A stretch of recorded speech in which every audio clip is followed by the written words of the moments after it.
Hello everyone, সকলকে আমার YouTube channel knowledge bank টুকেতে স্বাগত। আজকে আমি তোমাদের দশম শ্রেণীর অর্থাৎ মাধ্যমিকের ভৌতবিজ্ঞানের রায়োমার্টিন অর্থাৎ প্রশ্নবিচিত্রার সেকেন্ড ইউনিট টেস্ট অর্থাৎ দ্বিতীয় পর্যায়ক্রমিক মূল্যায়নের যে সেটগুলো আছে তার মধ্যে প্রথম যে সেট হচ্ছে বালুরঘাট গার্লস হাই স্কুল। এই সেটের যতগুলো কোশ্চিন আছে সমস্ত কোশ্চিনের অ্যান্সার আমি আজকের এই ভিডিওর মাধ্যমে তোমাদের বলবো। ঠিক আছে, তার সঙ্গে সঙ্গে বলবো তোমাদের চ্যানেল নতুন থাকলে চ্যানেলটিকে সাবস্ক্রাইব করুন এবং তার সাথে সাথে পাশে থাকা বেল আইকনটিও ক্লিক করে নিও, যেন পরের ভিডিও দিলে তোমরা সেই ভিডিওটার নোটিফিকেশন সঙ্গে সঙ্গে পেয়ে যাও। ভালো লাগলে অবশ্যই বন্ধুর সঙ্গে শেয়ার করবে এবং কমেন্ট করে জানাবে। ওকে, তার সঙ্গে সঙ্গে তোমরা যদি আমরা হোয়াটসঅ্যাপ গ্রুপে জয়েন হতে চাও, আমি এই এক মাসের মধ্যে আগের বছর যেগুলো করেছিলাম একটা হোয়াটসঅ্যাপ গ্রুপ করেছিলাম, সেখানে তোমাদের বিভিন্ন ধরনের test paper, WBT test paper, WBH test paper, পরশুর টেস্ট পেপার, ঠিক আছে, অর্থাৎ স্কুল থেকে যে টেস্ট পেপার সমস্ত টেস্ট পেপারের কোশ্চেনের সলভ নেওয়ার জন্য অবশ্যই তোমরা গ্রুপে জয়েন হতে থাকতে পারো। আমি এক মাসের মধ্যে একটা গ্রুপ ক্রিয়েট করবো। যারা গ্রুপে জয়েন হতে চাও তাহলে তারা আমার এই হোয়াটসঅ্যাপ নম্বরে মেসেজ করবে 8145150357। ঠিক আছে, নিজের নাম, স্কুলের নাম এবং ক্লাস লিখবে, তাহলে সেই নাম্বারটা সেভ করে রাখবো। আমি মোটামুটি এক মাসের মধ্যে একটা গ্রুপ তৈরি করব। ঠিক আছে, মোটামুটি 20-25 জন যদি হয়ে যায় 10-12 দিনের মধ্যে, এক সপ্তাহের মধ্যে, তাহলে আমি করে দেবো। নাহলে এক মাসের মধ্যে আমি একটা গ্রুপ তৈরি করব। ওকে, তাহলে আজকে যেটা ক্লাস হচ্ছে সেটা হচ্ছে তোমার প্রশ্নবিদ্যার দ্বিতীয় পর্যায়ক্রমিক মূল্যায়নের ক্লাস 10-এর যে ফার্স্ট স্কুল, সেই স্কুলের যতগুলো কোশ্চেন আছে সমস্ত কোশ্চেনের অ্যান্সারগুলো নিয়ে। ঠিক আছে, প্রথমে আমরা গ্রুপ এর যে কোশ্চেনগুলো আছে সেগুলো নিয়ে আলোচনা করব। গ্রুপ এর ফার্স্ট বলেছে যে বহু বিকল্প ভিত্তিক প্রশ্ন, প্রতিটি প্রশ্নের 4টি করে বিকল্প উত্তর দেওয়া আছে, যেটি সঠিক সেটা লিখতে বলেছে।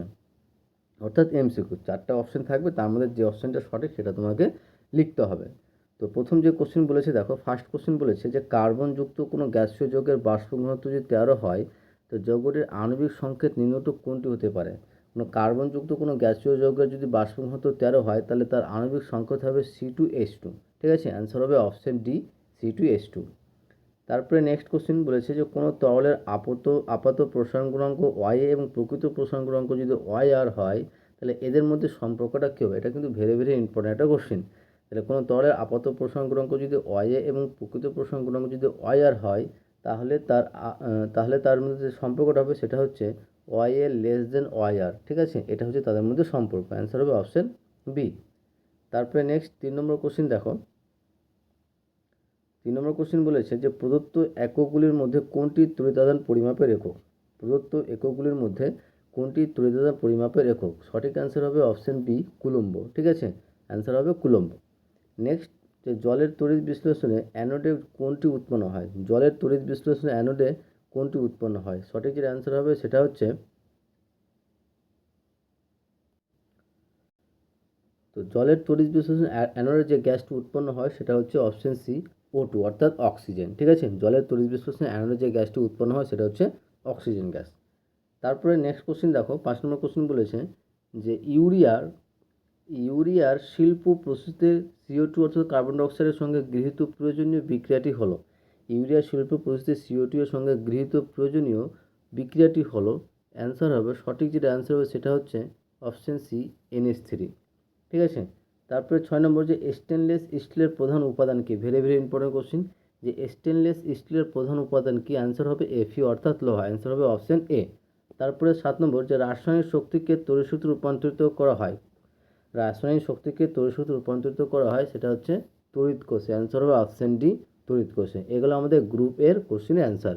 এবার আসি আমরা গ্রুপ বি অ্যান্সারগুলো নিয়ে, কোশ্চেনের অ্যান্সারগুলো নিয়ে। আর গ্রুপ বি অ্যান্সারগুলো বলার আগে তোমাদের বলবো, চ্যানেল নতুন থাকলে চ্যানেলটিকে সাবস্ক্রাইব করুন এবং তার সাথে সাথে পাশে থাকা বেল আইকনটি ক্লিক করে নিও, যেন পরের ভিডিও দিলে তোমরা সেই ভিডিওটার নোটিফিকেশন সঙ্গে সঙ্গে পেয়ে যাও। ভালো লাগলে অবশ্যই বন্ধুর সঙ্গে শেয়ার করবে এবং কমেন্ট করে জানাবে। ঠিক আছে, এবং হোয়াটসঅ্যাপ গ্রুপে জয়েন হতে হলে এই নম্বরে মেসেজ করবে 8145150357। ওকে,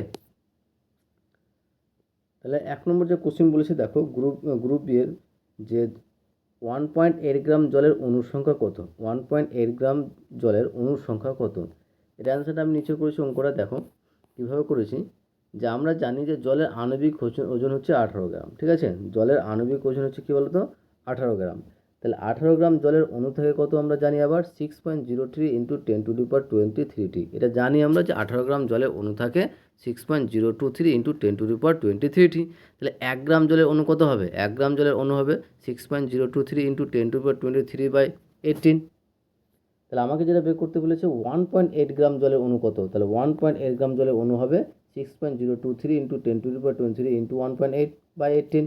তাহলে এবার কী করছি, এই দশমিকটা ওঠানোর জন্য কী করছি, নিচে 10 দিয়ে গুণ করলাম, তাহলে 18 কেটে যাচ্ছে, আর 10 দিয়ে ভাগ করলে আমরা কী বলো তো 6.023 ইন্টু 10⁻23। তাহলে 18 গ্রাম 1.8 গ্রাম জলের অণু কত হবে? 6.023।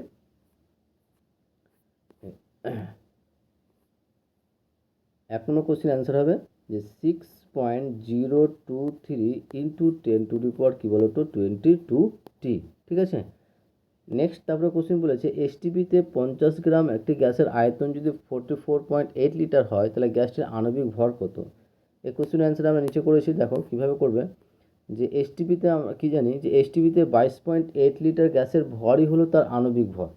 এই 22.8 লিটার গ্যাসের ভরই হলো আণবিক ভর। তাহলে 44.8 লিটার গ্যাসের ভর দেওয়া আছে কত? 50 গ্রাম। তাহলে 1 লিটার গ্যাসের ভর কী হবে? 50/40.8 গ্রাম। তাহলে 22.4 লিটার গ্যাসের ভর কত হবে? 22 ইন্টু 22.4/44.8। কাটাকাটি করলে আমরা যেটা পাবো সেটা হচ্ছে, তোমরা একবার কাটাকাটিটা দেখে নাও, গিয়ে সঠিক যেটা অ্যান্সার হবে সেটা হচ্ছে 25 গ্রাম। ঠিক আছে। তাহলে এসটিপিতে 50 গ্রামটি গ্যাসের আয়তন যদি 44.8 লিটার হয় তাহলে তার আণবিক ভর হবে কত? 25 গ্রাম হবে। আশা করছি বুঝতে পেরেছো। তারপরে নেক্সট কোশ্চিনে আসি। নেক্সট কোশ্চিন দেখো কি বলেছে। নেক্সট কোশ্চিন বলেছে যে কোন জাতীয় প্রসারণ তরলের নিজস্ব বৈশিষ্ট্য? কোন জাতীয় প্রসারণ তরলের নিজস্ব বৈশিষ্ট্য? সঠিক অ্যান্সার হবে সেটা হচ্ছে প্রকৃত প্রসারণ। প্রকৃত প্রসারণ তরলের নিজস্ব বৈশিষ্ট্য। Next very very important question, যে তাপ পরিবাহিতাঙ্কের এসআই এককটি লেখো। তাপ পরিবাহিতাঙ্কের এসআই এককটি লেখো। অ্যান্সার হবে যে watt metre inverse kelvin inverse, অথবা ওয়াট পার মিটার কেলভিন। ঠিক আছে, ওয়াট পার মিটার কেলভিন। তোমরা বাংলা লিখতে পারো ওয়াট পার, মানে এটা নিচে দাগ দেবে, আর মিটার কেলভিন লিখবে, বা watt metre inverse kelvin inverse. ঠিক আছে। তারপরে নেক্সট কোশ্চেন বলেছে যে একটি ধাতব পরিবাহীর ক্ষেত্রে ওহমের সূত্র অনুযায়ী আইভি লেখচিত্রটি অঙ্কন করো। ঠিক আছে। আইভি লেখচিত্র যেটা হবে, ওহমের আইভি লেখচিত্র হচ্ছে এটা, এইভাবে এটা হবে। ঠিক আছে, এবার দেখে নাও। আর লেখচিত্র কী হবে, তো মূল বিন্দুগামী সরলরেখা হবে। ঠিক আছে, আইভি লেখচিত্র, এদিকে আই আর কী বলতো ভি দিয়ে দিবে। ঠিক আছে, এ বরাবর ভি, এ বরাবর আই। আশা করছি বুঝতে পেরেছো। তারপরে নেক্সট কোশ্চেন দেখো। নেক্সট কোশ্চেন বলেছে যে বাল্যচক্রের ঘূর্ণনের অভিমুখ কোন সূত্র দ্বারা নির্ণীত হয়? ফ্লেমিংয়ের বামহস্ত নিয়ম অনুযায়ী। ঠিক আছে, বাল্যচক্রের ঘূর্ণনের অভিমুখ যে সূত্রের দ্বারা নির্ণীত হয় সেটা হচ্ছে ফ্লেমিংয়ের বামহস্ত নিয়ম। নেক্সট তারপর অথবা যে কোশ্চেন আছে যে ফিউজ তারের উপাদান কী কী? তো ফিউজ তারের উপাদান হবে টিন ও সীসা। ঠিক আছে, সঠিক অ্যান্সার হবে টিন ও সীসা। ফিউজ তারের উপাদান কী হবে? টিন ও সীসা। তারপরে নেক্সট কোশ্চেন দেখো, বলেছে যে ক্যাটায়নগুলি কোন তড়িৎদ্বার থেকে ইলেকট্রন গ্রহণ করে? ক্যাটায়নগুলি কোন তড়িৎদ্বার থেকে ইলেকট্রন গ্রহণ করে? সঠিক যে অ্যান্সার হবে সেটা হচ্ছে ক্যাথোড থেকে। ঠিক আছে। তারপরে হচ্ছে সত্য অথবা মিথ্যা লেখো। যে অ্যানোড ম্যাডে এজি, এউপিটি ইত্যাদি ধাতুগুলি মিশ্রিত অবস্থায় থাকে, এটা কী হবে? সত্য হবে। যে অ্যানোড ম্যাডে এজি, এউপিটি এই ধাতুগুলো কী বলতো মিশ্রিত অবস্থায় থাকে, এটা হচ্ছে সঠিক। তারপরে নেক্সট বলেছে অথবা দিয়ে শূন্যস্থান পূরণ করো। যে সিলভার প্লেটিংয়ের সময় অ্যানোডে ব্যবহৃত হয় বিশুদ্ধ ড্যাশের দণ্ড। অ্যান্সার হবে রূপোর দণ্ড। কী বলো তো? রূপোর দণ্ড। তারপরে নেক্সট সত্য অথবা মিথ্যা লেখো যে H2S একটি ক্ষারধর্মী গ্যাস। এটার সঠিক অ্যান্সার হবে মিথ্যা। H2S একটি ক্ষারধর্মী গ্যাস, এটা কিন্তু মিথ্যা হবে। এটা কী হবে? মৃদু অ্যাসিড হবে। নেক্সট মরচে পড়ার সময় লোহা জারিত হয় না বিজারিত হয়? সঠিক অ্যান্সার হবে সেটা হচ্ছে জারিত হয়। মরচে পড়ার সময় লোহা জারিত হয়। ঠিক আছে, আশা করছি বুঝতে পেরেছো।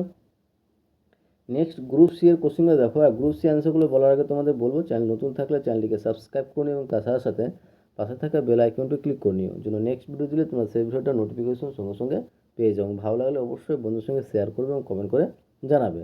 নেক্সট অর্থাৎ গ্রুপ সি এবং গ্রুপ ডি এর কোশ্চেন অ্যান্সারগুলো নেওয়ার জন্য তোমাদের অবশ্যই বলবো, এই যে আমার নিচে হোয়াটসঅ্যাপ নম্বর আছে, হোয়াটসঅ্যাপ নম্বরে মেসেজ করবে, বলবে প্রশ্ন বিচিত্রার ফার্স্ট সেটের গ্রুপ সি এবং গ্রুপ ডি অ্যান্সারগুলোর দরকার, আমি তাকে সেটা সেই অ্যান্সারগুলো পিডিএফ আকারে দিয়ে দেবো। ঠিক আছে।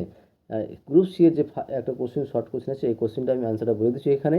যে ওলিয়াম এর সংকেত কি? ওলিয়ামের সংকেত হবে H2SO7, আর এর রাসায়নিক নাম কী হবে? এর রাসায়নিক নাম হবে পাইরোসালফিউরিক অ্যাসিড।